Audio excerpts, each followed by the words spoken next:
Hello, welcome to our January 12th, 2023 live stream. This is one of the most common questions we receive from potential applicants for business and investment immigration programs to Canada. What is the minimum investment amount required to obtain a Canadian PR? No matter what business or investment program they're seeking, either provincial or even federal, this is the number one question or concern before they select and decide on applying for Canadian business immigration. Unlike other countries such as Spain, Portugal, UK, which offer very clear golden visa or investor visa programs with simple minimum investment requirements, the Canadian programs are different and vary depending on the specific region or stream. We will be covering this topic today in a high-level overview, what is really required for Canadian investor immigration, documented minimum investment amounts, and programs where this minimum investment net worth requirements are not mandatory. Hello, my name is Reza and I work with the immigration team here in Canada, helping applicants move here to Canada. Whether it's for yourself, your kids, your business, or all of the above, we do make it happen. Let me make this clear. I'm not an actual full-time YouTuber, but I work hands-on with our licensed team, working on actual applications and communicating with the Canadian Immigration Department, both from inside Canada and with overseas embassies on a daily basis on behalf of our clients. These videos are made for the purpose of sharing our hands-on immigration knowledge with our worldwide audience. And if you're thinking about immigrating to Canada, well, we're here to help. Get a free email assessment with us by filling out the form below for eligible applicants. And let's start. We're here live on YouTube, Facebook, and Instagram. Unfortunately, I will not be able to see your Instagram or Facebook comments or questions, but on YouTube, at the end of this, we will be covering all the questions. This is a live stream, folks, so no special effects, no taking back what I said, and no, of course, which means no editing. So we're going to break down this question and explain to your audience in this short live video today based on the following programs. Federal business investment programs such as Startup Visa, PR Stream, Federal Self-Employed Program, which is also a direct PR program, C10, C11, and C12, LMI exempt work permits, also known, C12 also known as the Intercompany Transfer, ICT, for entrepreneurs and business persons. We will also cover provincial business investment programs such as the Provincial Entrepreneur and the International Graduate Entrepreneur Program, which some of you may or may not have heard of before. We will also explain this once, and this will probably be the only video we'll make this year, or releasing it to our audience, clarifying these points. So I kindly ask you to pay close attention.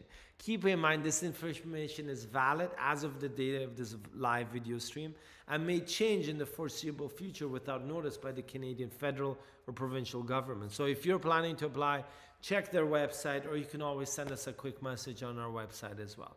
Well, let's start with the easy ones, the provincial programs, which all have specific minimum requirements posted on their websites and program guides available to the public.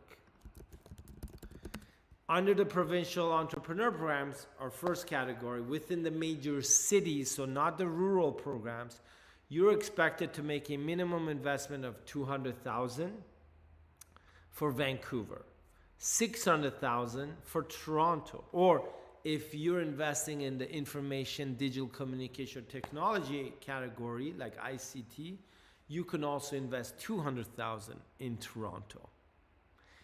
For Halifax and all of the province of Nova Scotia, it's $150,000 as minimum investment.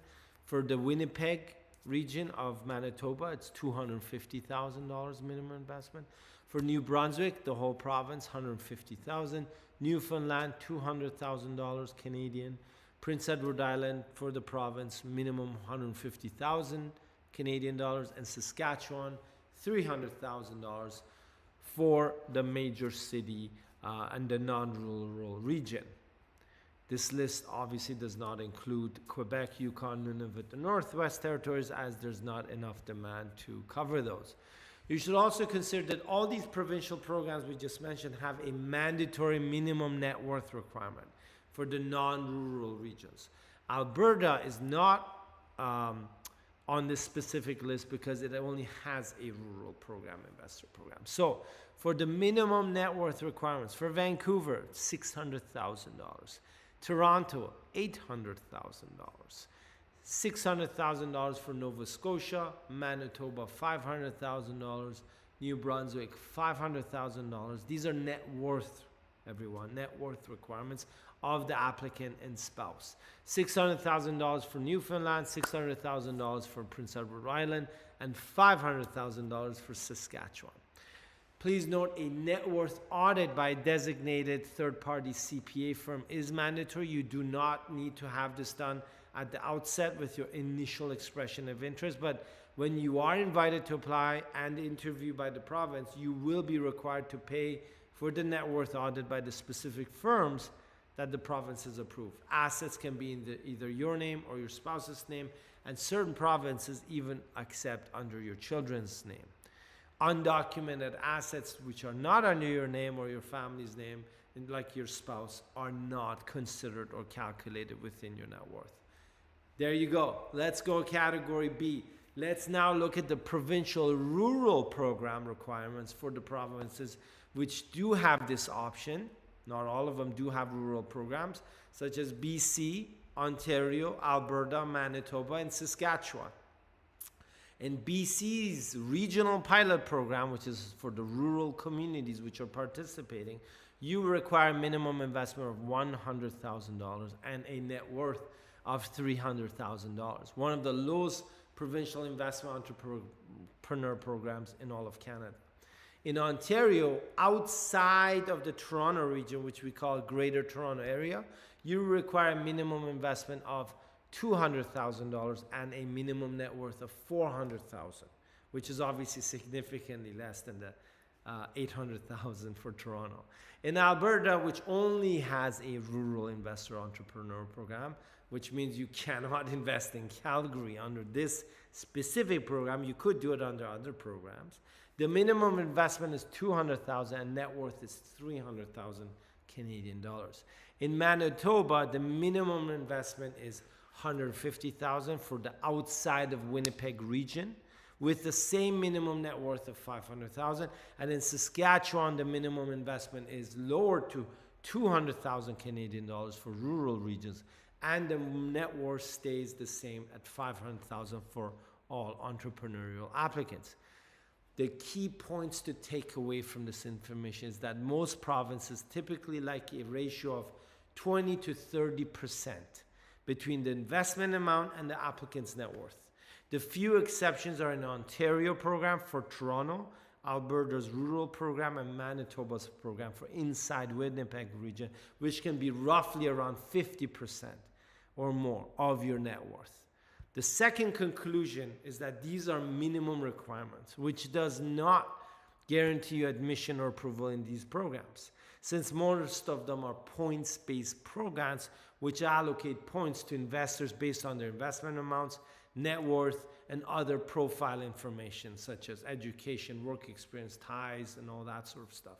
Do not expect to be invited to apply, for example, to invest in Vancouver with just invest an amount of $200,000, which is the bare minimum.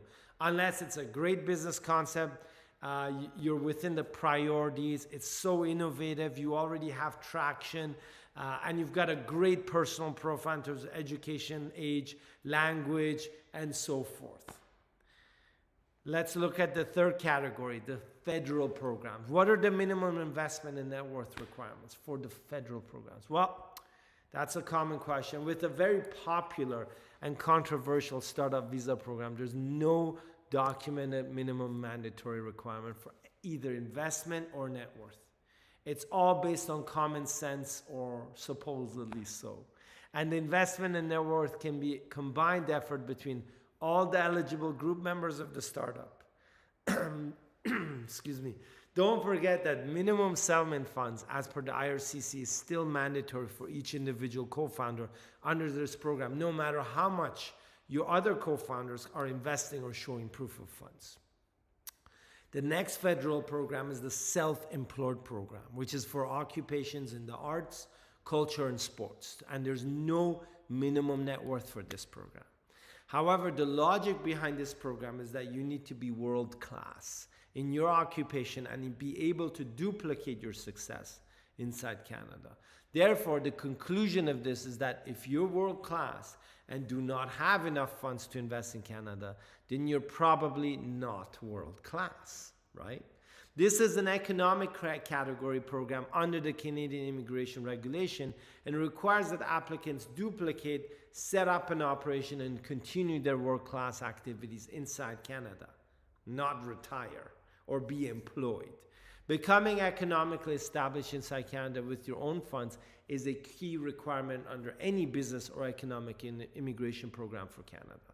Obviously, it does not have to be a large investment, such as the entrepreneur programs, but it should match the scale and industry that the applicant is planning to continue their work here. Net worth is not mandatory for this program or nor a critical factor, although it won't hurt the application if you do have fixed assets and other investments to prove your financial capacity and stability. And that was for the self-employed, art, culture, and sports only. So please don't mix these up, folks. And the other federal program that we're covering today is the very popular, the LMI exempt work permits, also known as C10, 11, and C12, which are not PR streams, but all allow investors and business persons to set up, buy an existing or new business inside Canada, or even set up a branch if you are eligible. There are no minimum investment or net worth requirements posted on the Canadian Immigration Department's website for any of these programs. The wording used is significant economic, social, or cultural benefit for Canada and Canadians. This is what you need to understand about this program.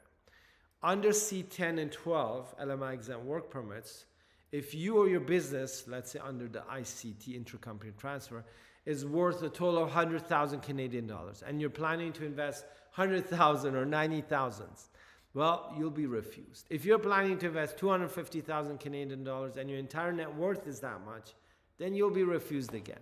If you have a company and planning to set up a branch inside Canada and you're showing a profit of 50,000 and no assets, well, you're going to be refused. So I kindly ask all applicants to use your common sense, as with the provincial programs we covered earlier in this video, which means that the applicant should try to have a net worth of 3 to 5 times the investment amount you're committing to your immigration application for these federal work permit programs.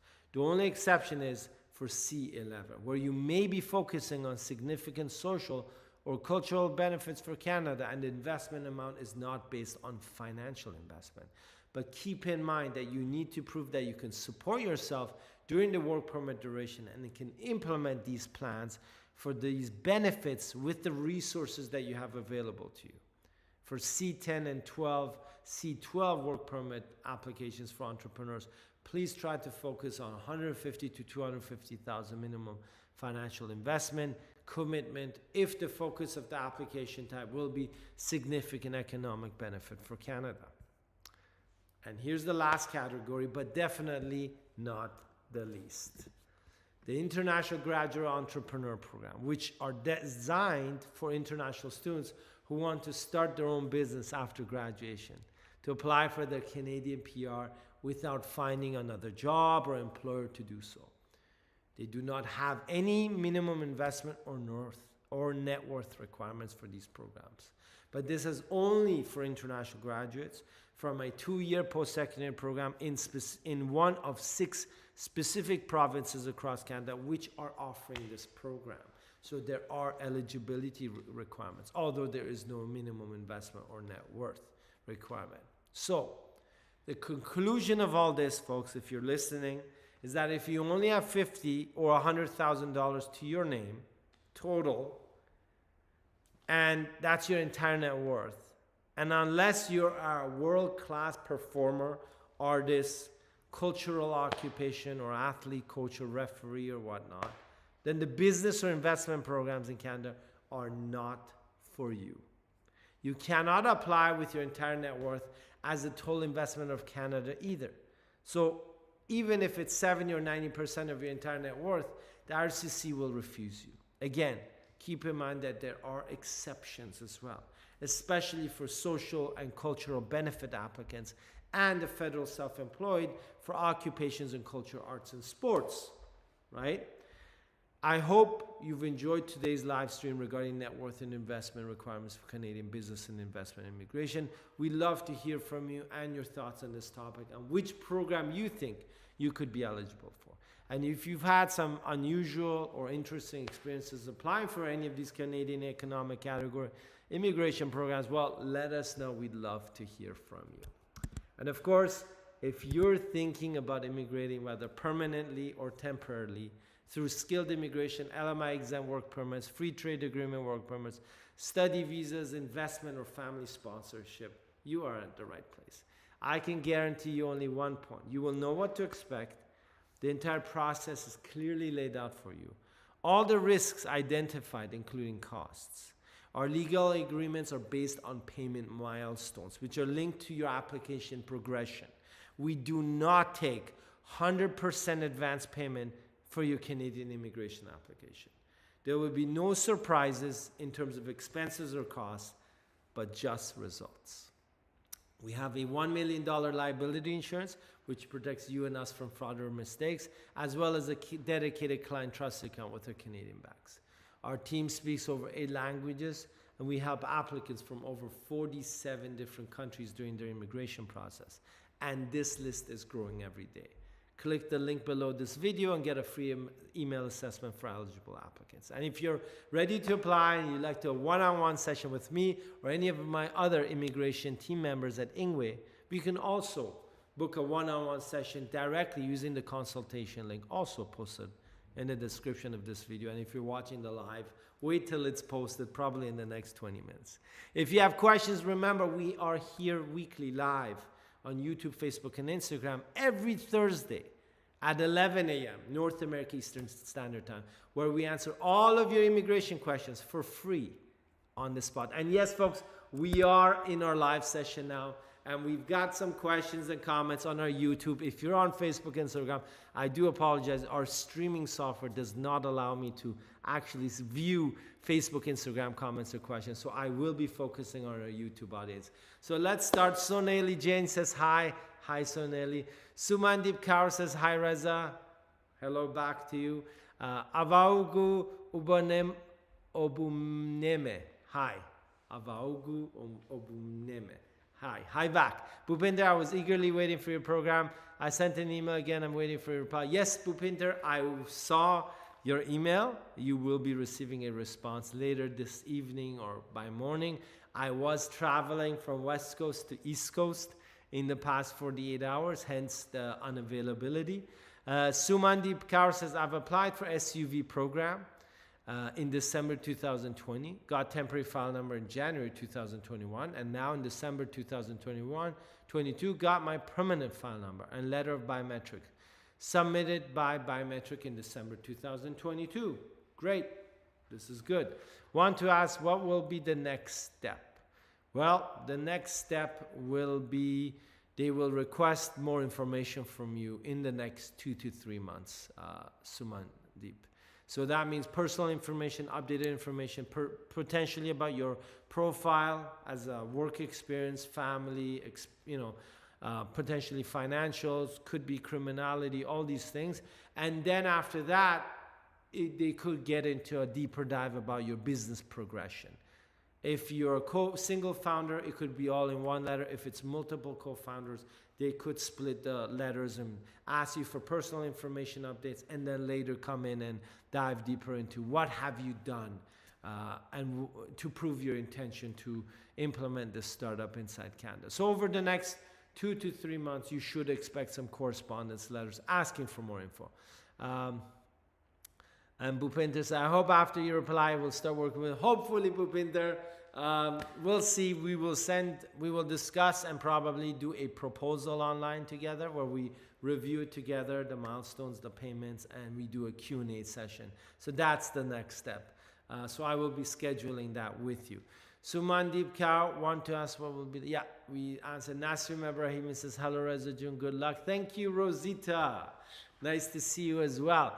Haitam Musa, I got a multiple entrance visa. Then after it expired, I got 2 rejections on visit. So difficult to get a work permit on startup visa. Yes, Haitam Musa, it is not guaranteed that anyone under the startup visa program will get approved for a work permit, even though you are in line for a PR to be processed. So the work permit has its own criteria, and the IRCC is cracking down on that. Sonali Jain says, my TRV expires on 25th August 2023. My SUV work permit gets expired in November 10th, 2023. When do I need to apply for SUV work permit extension since my TRV expires before my existing SUV work permit? What is the implication? So your visa is to enter Canada. If you're already in Canada and you do not need to travel out, you do not need a visitor visa. The visitor visa is only for entry inside Canada. So if you're planning to go back and forth, you can apply to, just before August, apply for a visitor visa renewal. If you're doing a work permit and you already have a work permit, you're inside Canada, you need to apply for minimum 30 days before it expires. And under that process, if you're inside Canada, you will be under maintained status. So you can continue to work on your startup. So the visitor visa is completely different than your work permit. They're both TRVs, but they serve different purposes. And having one without the other does not affect either, right? Especially if you're inside Canada, which I assume you are. Bopare Blog says, hello. Bopare Blogs, hello back. My visa was refused because my travel history was overstayed in New Zealand for 4 years. Yeah, that's the problem, Bopara. Did you declare it or did they just find that out? Like, how was it? Somali J, my application code is A75 of work permit under SUV. Yes, Sonali, that is the requirement these days that they ask for all startup visa applicants to apply for work permit. Sid Makino, do I need to incorporate an affiliate or subsidiary before to initiating the immigration process under ITC in Quebec? Sid, unfortunately, how about the timing for the product on ITC? Unfortunately, I am not familiar with Quebec. I am familiar with the ICT program outside of Quebec, the intercompany transfer, in which case you do need to apply for incorporation to set up the business before you apply. But in Quebec, unfortunately, we do not handle Quebec, except the Quebec Investor Program. Sundab Kras said, thanks, Reza, for giving valuable information. No worries, Sumandeep. Great to see you online. Bopore Blog says, spouse visa, my wife, and study permits. Yes. Bhupinder said, I like your program very much. No problem, Bhupinder. I hope it's of some use, and that's why we're here every Thursday, folks. We're here to clarify the commonly asked questions and answer our audience's comments and questions on our YouTube live channel. If you're watching this later on recording, just note this is a live session, and we're here every Thursday at 11 a.m. North America Eastern Standard Time, which is the local time in Toronto, New York, Miami, Ottawa, Montreal, and so forth, right? So if you do have questions, you can always tune in at this time, and we will answer your questions. Bopere Blog says, I mentioned in my visa form, but my consultant did explain it properly. Okay, so about the overstaying, Bopere Blogs. Yes, of course, if you stay overstayed, then that's a huge red flag. However, you would have to have like an explanation letter of what happened. But again, it's an issue, right? It can be overcome, but you have to have really strong profile. So it's good. You're in a tough grind, Bopere. I would say in your situation, I would just apply for a PR program. Going the TRV route, like study permit, work permit, visitor visa, is not going to get you through to Canada at this point. Bhupinder says, every time you say you're not a full-time YouTuber, you're better than a full-time YouTuber. I was actually thinking about that, Bhupinder. I'm like, I'm saying that, but I'm here every week, right? We have a live and then we have a produced video, right? But the thing is, a lot of YouTubers, not to discredit anyone, all they do is just YouTube, and all they do is just kind of like talk about stuff, but we actually do it, you know? It's like, I'm in the grind, I'm in the weeds, I'm in there, right? I've visited the BC PNP office, I've visited the Manitoba PNP office, I've visited the Nova Scotia PNP office, Ontario, you name it.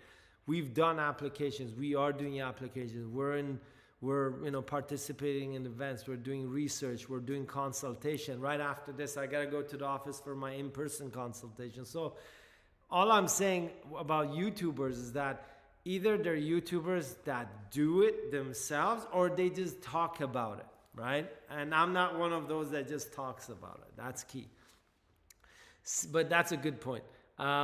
Sid Makino, I have today an ETA link to my US visa.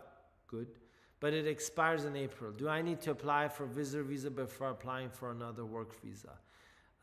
No. So first of all, if you have an ETA for Canada, that's an different issue than for US. If you receive a work permit, let's say under the ICT program, and you do not have a visitor visa, they will issue you a one-time entry visa to come in, right? But if you already have a valid visitor visa, let's say you renew it, then they'll just issue you a work permit.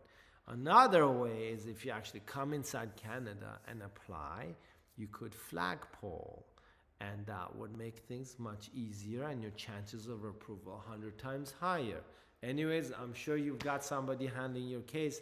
I don't touch Quebec, but FYI, there's a little bit here and there that you can maneuver. So Nelly Jane, if my SUV work permit gets rejected, can my spouse apply for work permit through this employer, through his employer?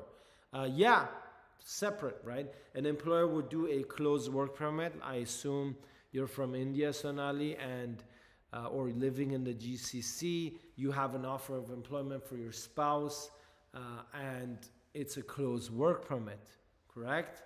Because it's not a free trade agreement type LMI exempt work permit. And yes, they can apply for work permit separately. Has nothing to do with you, correct? So it's possible. Sid says, too bad you don't work with Quebec, man. Thanks for the answer. No problem, Sid. Appreciate you joining our session today. Quebec programs require a little bit of French knowledge, which I don't have, unfortunately. and it is a bit trickier, and it's a tougher program for non-French speaking applicants. So Bopore blogs.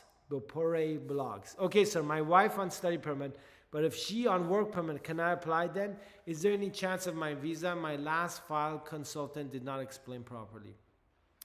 So if your spouse, Bopore, has a study permit or work permit and is actively studying or working, depending on which one she has, then of course you could be eligible for an open spousal work permit, correct? But she needs to have that.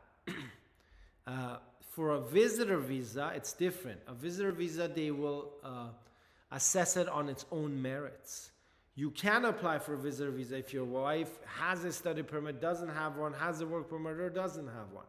But the spousal open work permit is much more powerful and higher chances of approval than a visitor visa. Visitor visas are probably the worst if you don't have a strong profile already.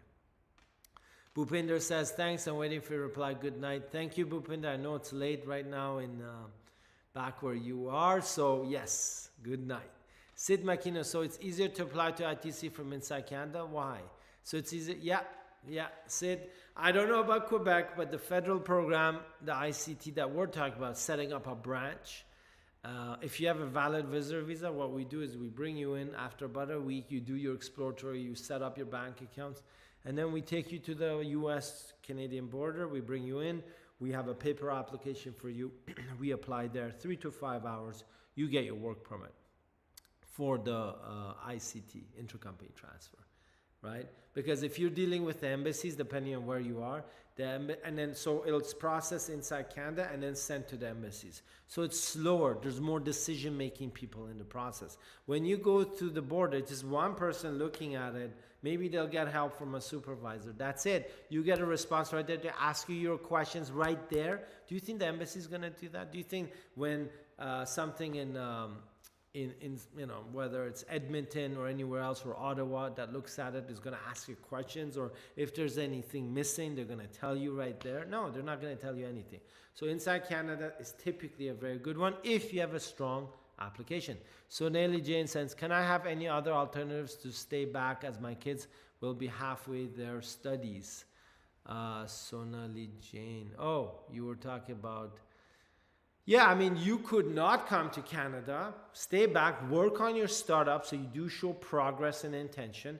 Your spouse could be going to Canada, working on a closed work permit. So that's up to you. Under the startup visa program, it is not mandatory to enter Canada. However, it's mandatory to show that you have the intention to move your business to Canada. But if you refuse your work permit, well, you could stay back, work on your startup, make sure you do have serious progress. And remember, any essential member in your group which is refused will wipe out the whole group. Sorry to say that. But no matter how good you are, what about your other co-founders, in case you're not a single founder in the startup? Bopore Block says, actually have reason for my visit. Overstay, have all the documents for that reason. Yes, Bopore. The key is that you should have explained everything, and to overcome that suspicion or that risk that the Canadian Immigration Department thought that you would overstay in Canada because you overstayed in New Zealand. And as you all know, is that the 5 I's, New Zealand, Australia, UK, Canada, US, share information. So anything you do in Australia or New Zealand or UK or US, Canada will do and Canada will see, and vice versa. So if you work there illegally for 4 years, it'll be a tough one unless you're showing good reason why that happened. You've got good financials now in your own home country, and there's a specific reason why you want to come to Canada. The temporary resident visas like study permits, visitor visa, work permits are going to be tough for you. I'll tell you right now. Focus on PR streams, not temporary. Munis Reza, can my spouse get student visa at the age of 39 years with 4 dependents, Indian living in Dubai? Yes, Munis. Can my spouse get a student visa? Yes. Is it likely that my spouse gets a student visa?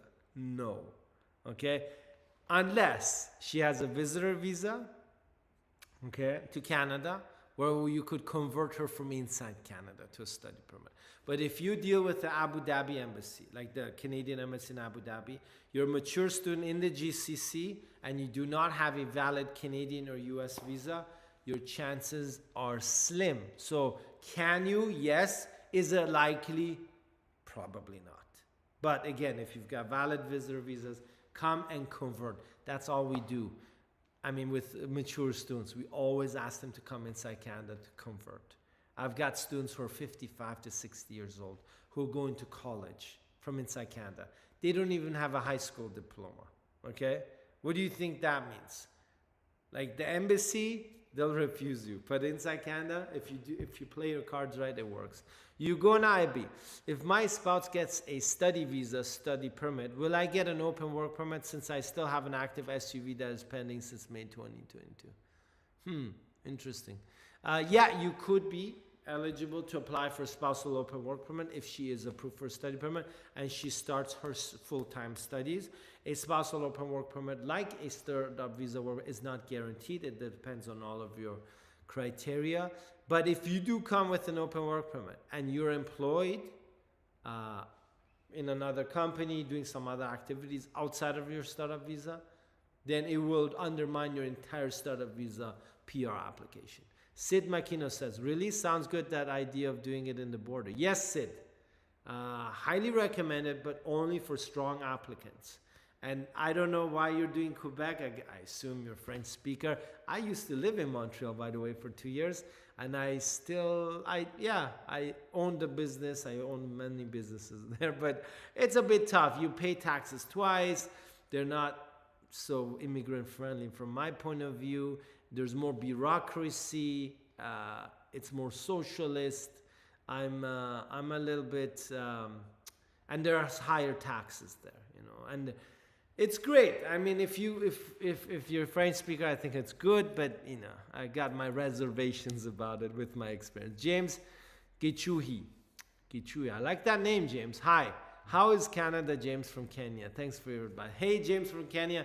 Canada is good and it can be bad. It depends on you and where you're coming from, your lifestyle. Certain people, they don't like Canada. They come here and they forget it. They're like, this is not what I signed up for. Certain people from certain countries are like, yes, I'm looking for freedom, respect, stability. I don't want to wake up every morning worrying about my government or my currency devaluation or whether there'll be a raid on my town or city or there'll be political uprisings or sanctions or anything, right?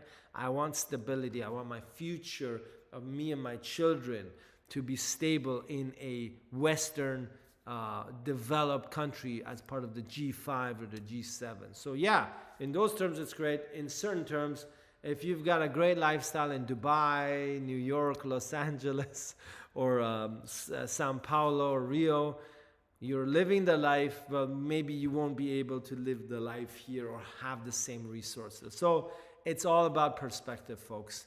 It can be good, it can be bad, right? Bopore Block says, if my wife applies for the PR, then can I apply for my PR with my wife's side? Is it possible that I can get a PR with my wife? Bopore, you can apply for PR directly if you're eligible, and if your wife applies, yeah, then the overstaying can be easily overcome. It is not a one reason that they will refuse you. As long as you are not hit with misrepresentation, which I'm glad you didn't, that means you've declared everything. Then they cannot refuse you for a PR, okay? Just make sure your application is done correctly, okay? There you go, folks. I've tried to answer all the questions up to my capacity. Remember, in immigration, not one person will know everything. That's a fact, okay? There's so many different things, right? If somebody comes to me and says, I want to apply for refugee or asylum, well, I'm going to be like, that's not my expertise. Right? If I want to do French, Quebec immigration, except the Quebec Investor Program, where we have tie-ups in Quebec, then I'll be saying that's not my expertise. So remember, we will answer all of your questions on our Thursday live session, which is today, up to the capacity and our knowledge base, right? Sid Makino says, actually, I'm not a French speaker. I know a little bit. I'm Brazilian. Nice. The thing is that I've been there for some weeks last year, and I spent a week in Toronto. That's just a place I like. But I can rethink about it. Well, it's good, Sid, but remember, if you're not a French speaker, you will be at a disadvantage. As a business owner, I will tell you from personal experience. I owned multiple businesses there. Every time I called the Quebec government about anything, municipal, taxes, I had to wait online for 30 minutes trying to find somebody that speaks English, okay, to discuss with them. Okay, and then every letter they sent me was in French. Not to, put down the French language.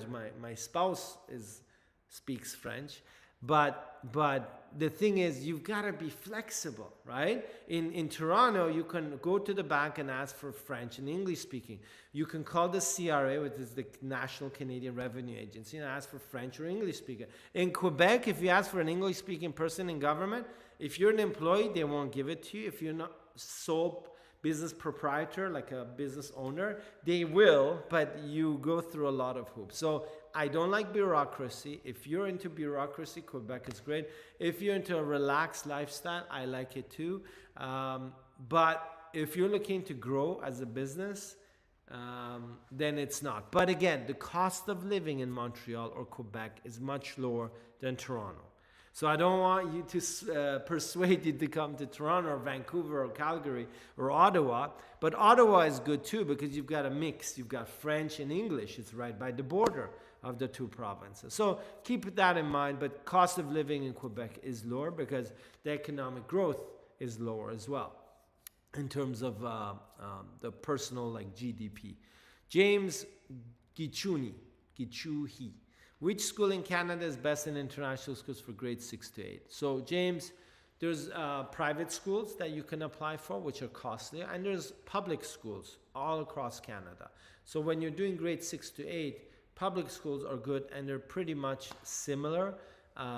You know, public schools in Toronto aren't that great. Some of them are good, I would say, but private schools are good too. It depends on your budget. If you want to do French, you go to Quebec. If you want to do bilingual, you could do Ottawa. If you just want to be doing regular public schools, all of the BC, Manitoba, Alberta, Saskatchewan, Ontario are very, very good. And the Atlantic. I would actually recommend the Atlantic provinces because they have very good elementary and high school programs for international students. Actually quite good program. I would recommend Nova Scotia, to be honest with you. That'll be my first pick, or maybe New Brunswick.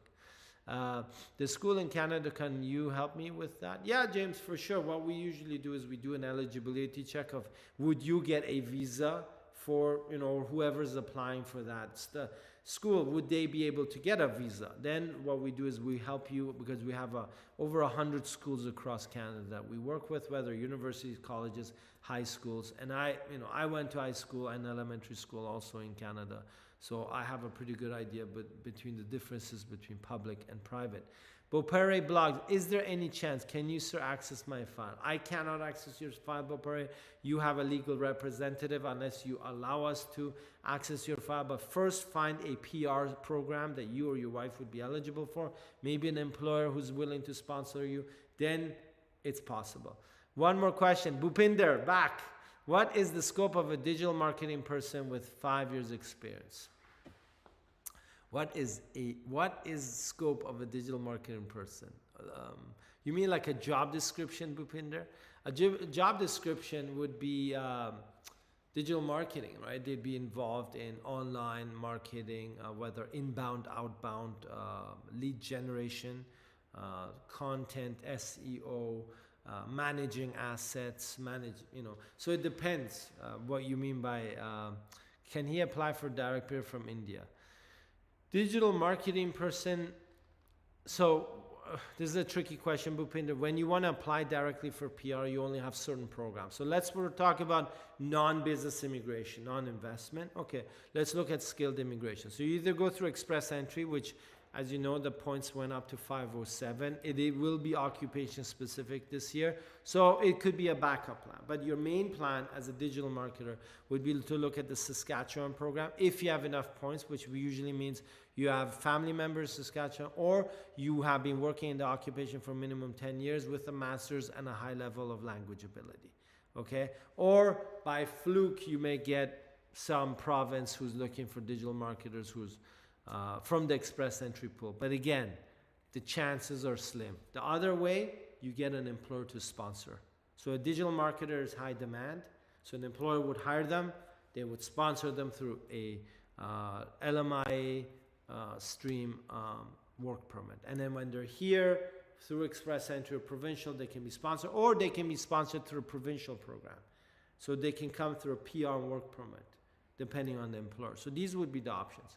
Beaupere blog says, yes, she has a tier 0 job. Okay, Beaupere. Beaupere, so the key is you can do a spousal open work permit if she's working, right? She's working, okay. And if she applies for a PR, so even if you get refused a spousal open work permit or visa, but if she applies for a PR, and as long as you're 100% transparent with IRCs and you're not hit with misrepresentation, you cannot be refused for PR based on overstaying in another country, because you're coming on PR. You will be staying, right? But make sure you have to be very careful in your application. Bhupinder says, I will ask her to fill an assessment. Yeah, Bhupinder. The key is right now, the points in express entry are tough. The provincial programs are also quite, competitive.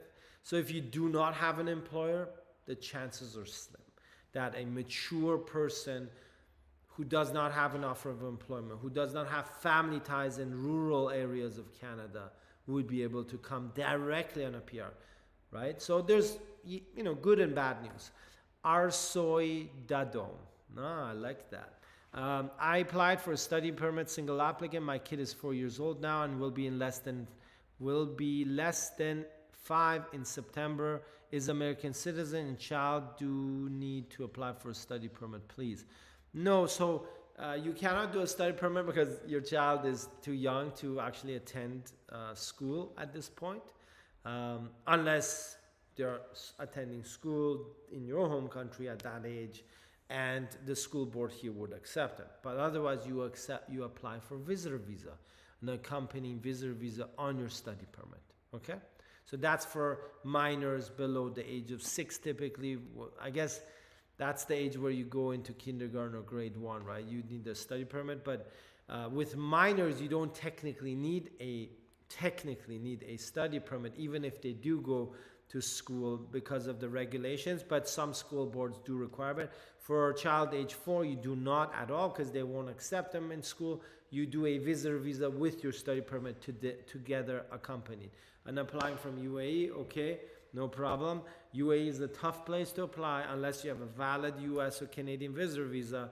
Be ready for a tough grind with the Canadian Embassy in Abu Dhabi, which is one of the most unfair and difficult embassies out there after Poland, just FYI. Okay, if everyone's joining us now, you've joined us too late. We are literally in a live session answering all of the YouTube questions. This video will be posted so you can rewind and you can find out about the net worth requirements and minimum investment requirements for Canadian immigration. And we will be back here next Thursday. Our source says, but we'll be attending kindergarten. So it depends on the kindergarten, right? If you have a study permit, most kindergartens would accept if they had if they were inside the country based on your study permit. So you don't technically need a study permit for your child who's 4 years old. Kindergarten, typically most of them will accept it based on your study permit while you're inside Canada. You have a US valid visa, which is awesome, which is great because your chances just quadrupled in terms of approval rate. Folks, we're back next week, Thursday. If you missed this session, next Thursday, 11 a.m. local time in Toronto, we're going to be back on answering questions. Thanks for seeing everyone. Bhupinder, Bopare Blogs, Arsore Dodam. Thank you, Bhupinder. Yes, I'll reply to Bhupinder. Don't worry.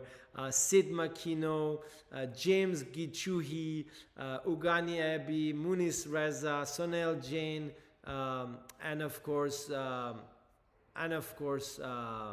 Avagu and Nasreen and Haita Musa and Sunil Jain. Sumandip Kaur was there too. Yes. Thanks, folks. We're back next Thursday, so don't miss. Gustavo Henry says one thing. Hello, Rez, I just joined. See you next Thursday with some questions. Thank you. No problem, guys. Subscribe to the channel so you'll actually know when we go live in case you forget. Okay? Thank you. Have a great January, everyone. In Canada, it's very cold, but if you're not in Canada, come in the summer. Don't come in the winter, okay? Thank you. Take care. God bless everyone. Take care. Bye-bye now.